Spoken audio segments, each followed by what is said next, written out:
नमस्कार दर्शक बंधु मोर पाकशाला को आपण मान पुनर्बार स्वागत। आज आम एक नुआ रेसिपी प्रस्तुत करवा। तो देसी घी आम कि सहज उपाय घरे या से विषय मुझे आप सहित आज सेयार करी। तेरे चल तो देखी ना आम कि भाव में घी प्रस्तुत करवा।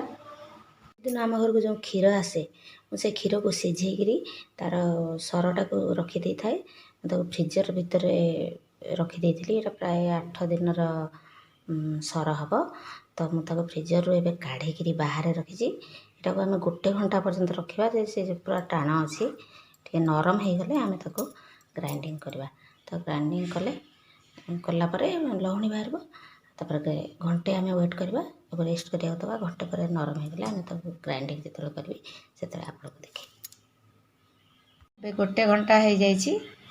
देखो तुम जो सर रखी सब नरम हो गला। तो यहाँ भी नरम हो जाए। तो ये आम आपको ब्लेंड करनवा।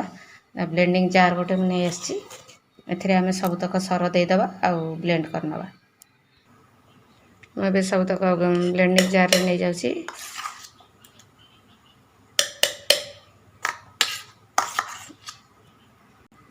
जार सरतक नहीं जाइए। तो ये तादर टे ठंडा पानी नहीं जाऊँगी। एबे आम बुले नवा। देखो लहुण आमर कमी ऊपर को पूरा बाहरी आसी। आम तो गोटे जगार काढ़ी नवा तापर प्रोसेस आरंभ करवा। एबे मु सबतक लहुणी बेलार काढ़ी नहीं।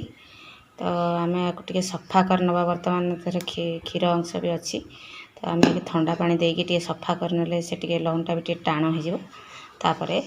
आम ताको घी बनवा। तो प्रथम मुझे पानी दे दूँ ठंडा पानी।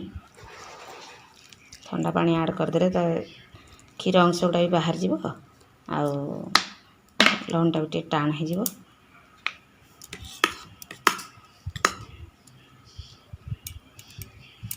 भल कि पानी रे धोईदेला भाया करदे जो क्षीर अंश अच्छी बाहर जीव। ए पानी गुड़ा सब आम तादर काढ़ीदे सफा करके भल कि 3-4 थर पानी रे धोई सफा करी मुझे बसई नहीं। ये सब तरल फुटा को आरंभ कला। तो मुझे लगे बारंबार गोलूँ। तो आपण ये प्रोसेस घरे घी प्रस्तुत करें। प्योर घी आपड़ तैयारी खाई पारे।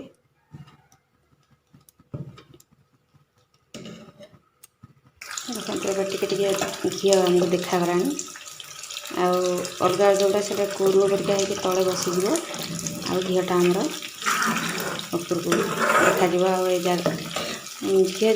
जो आम प्रायतः घी कला बेले टे जापारती टे खरमरा कर दिखती। तो खरमरा जमी न प्योर घी जमी आम ठीक क्वालिटी रहा कथा आम से नजर दे पार ना क्षीर ना घीटा खरमरा हो ना। तो जदि भल कि ठीक से न सीझला रहणिया भी हो बेसी दिन रखी हेनी।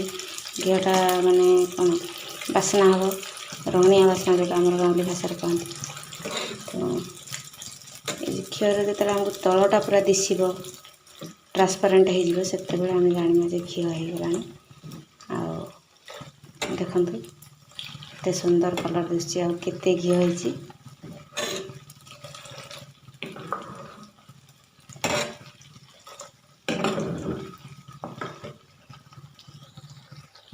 आप आदौ स्किप न कर वीडियो को प्रथम शेष पर्यंत देखु। क्षीर घी बनइबार विधिटा आप जापर जद्वारा कि घी बेसी कंचाणिया रही कि बेसी पोड़ीज ना। कौ समय आम बंद कले घीटा ठीक से हम से विषय आप निश्चित भाव में धारणा पाइपर मोर विश्वास।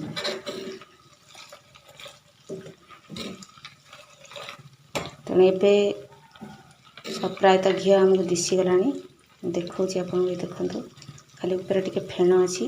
तो ये फेणटा मरवाई आम कौन कर बेसी फ्लेम दबा नहीं। आम ये गैस टाक अफ करद। देखो मैं गैस अफ कर दूँ। तो अफ कले बर्तमान जो ताती अच्छी से ताती रे ये आपे आपे देखो आपे आपे से फुटुची से ताती रे भी फुटुची। तो ये जो गरमटा अच्छी से गरम रे नहीं से हम आपे आपे ଏ ଫେଣ ସବୁ ଆପେ ଆପେ ମରିଯିବ। ଦେଖନ୍ତୁ ଘିଅର କଲର୍ ଦେଖନ୍ତୁ କେମିତି ଦିଶୁଛି। ଏ ଫେଣ ସବୁ ଆପେ ଆପେ ଏମିତି ଫୁଟିକିରି ମରିଯିବ। ତାପରେ ପିଓର ଘିଅ ପୁରା ହେଇଯିବ। ତାକୁ ଆଉ ଆମେ ଜାଳିବା ନାହିଁ। ଦେଖନ୍ତୁ କେମିତି ଫେଣ ଧୀରେ ଧୀରେ ସବୁ ମରିଯାଉଛି। ଆଉ ଘିଅ ଦେଖନ୍ତୁ ପୁରା ପିଓର ଘିଅ, କେଡ଼େ ସୁନ୍ଦର ଘିଅ ହେଇଛି, କି ସୁନ୍ଦର କଲର୍ ହେଇଛି। ତ ଆପଣ ନିଶ୍ଚିତ ଏହିପରି ଭାବରେ ଘରେ ବନାନ୍ତୁ। ଆଉ କେମିତି ଆପଣଙ୍କର ଘିଅ ହେଉଛି ମୋତେ କମେଣ୍ଟ ସେକ୍ସନରେ ନିଶ୍ଚିତ ଭାବରେ ଜଣାଇବେ। ମୋର ଭିଡ଼ିଓ ଯଦି ଆପଣଙ୍କୁ ଭଲ ଲାଗିଥାଏ ତାହେଲେ ଲାଇକ୍ ସେୟାର ନିଶ୍ଚିତ ଭାବରେ କରିବେ। ଆଉ ସବସ୍କ୍ରାଇବ୍ କରିବାକୁ ଆଦୌ ବି ଭୁଲିବେନି। ରହୁଛି, ନମସ୍କାର।